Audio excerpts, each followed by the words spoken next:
आणि जे कर्तव्य आता मला प्राप्त होत आहे ते नेकीने पार पाडीन।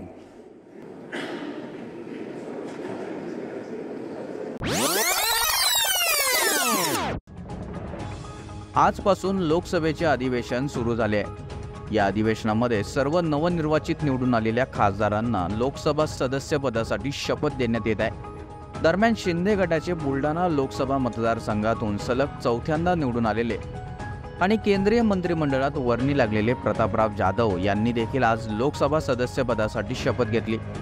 प्रतापराव जाधव यांनी मराठीतून शपथ घेतली, परंतु शपथ घेतल्यानंतर प्रतापराव काहीसे गोंधळले आणि सही न करताच तेथून निघून चालले होते। मात्र तेथे असलेल्या सचिवांनी जाधवांना थांबवलं आणि सहीची आठवण करून दिली। ही सर्व घटना तेथे असलेल्या कॅमेऱ्यांनी कैद केली आहे। सध्या हा व्हिडिओ मोठ्या प्रमाणावर व्हायरल होतोय।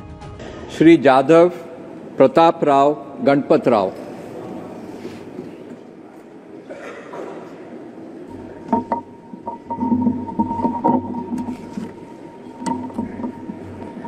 मी प्रतापराव गणपतराव जाधव लोकसभेचा सदस्य म्हणून निवडून आलो असल्याने परमेश्वरास स्मरून शपथ घेतो की मी विधीद्वारा स्थापित भारतीय संविधानाप्रत अनन्य श्रद्धा व निष्ठा बाळगीन, भारतीय सार्वभौमत्वाचे आणि भारतीय एकतेचे निर्धाराने रक्षण करीन आणि जे कर्तव्य आता मला प्राप्त होत आहे ते नेकीने पार पाडीन।